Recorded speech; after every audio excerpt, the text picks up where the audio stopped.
ফিলিস্তিনিদের অবরুদ্ধ গাজা উপত্যকায় দীর্ঘ 15 মাস বর্বরতা চালিয়েছে দখলদার ইসরায়েল। তাদের এই বর্বরতার বিপক্ষে অবস্থান নিয়ে বিশ্বব্যাপী আন্দোলন হয়েছে। এরই মধ্যে ছিল যুক্তরাষ্ট্রেও। সেখানে সাধারণ মানুষ থেকে শুরু করে শিক্ষার্থী সবাই আন্দোলনে যোগ দিয়েছিলেন। বিশেষ করে দেশটির বড় বড় বিশ্ববিদ্যালয়গুলোতে এ নিয়ে ব্যাপক বিক্ষোভ হয়।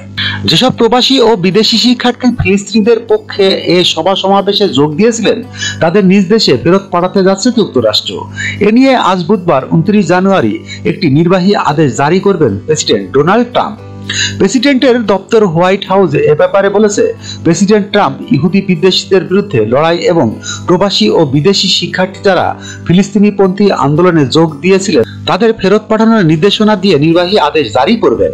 এই আদেশের একটি খসড়ায় দেখা গেছে ট্রাম্প বিচার বিভাগকে নির্দেশ দেবেন মার্কিন ইহুদিদের বিরুদ্ধে সন্ত্রাসীমূলক হুমকি, অগ্নিসংযোগ, ভাঙচুর ও সহিংসতাকারীদের জন্য কঠোর শাস্তি দেওয়া হয়। খসড়ায় ট্রাম্প প্রবাসী ও বিদেশি শিক্ষার্থীদের উদ্দেশ্যে বলেছেন, সে সকল প্রবাসীদের বলছি, আপনারা যারা জিহাদপন্থী ফিলিস্তিনি আন্দোলনে যোগ দিয়েছিলেন, আমরা আপনাদের নজরদারিতে রেখেছি। আমরা আপনাদের খুঁজে বের করব এবং নিজ দেশে ফেরত পাঠাবো।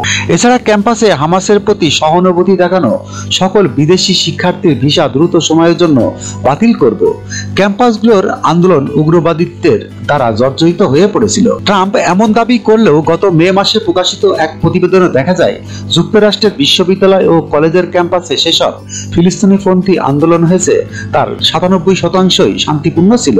অনেক আন্দোলনকারী বলেছে, ইসরায়েলের সমালোচনা ও ইহুদি বিদ্বেষকে একইভাবে প্রচার করা একটি কূটকৌশল। এরই মাধ্যমে মূলত স্বাধীন ফিলিস্তিনিপন্থীদের মুখ বন্ধ করার চেষ্টা করা হয়েছে। যখনকার খবর তখনই দেখতে চোখ রাখুন সুন 24 টিভিতে। চ্যানেলটি সাবস্ক্রাইব করুন।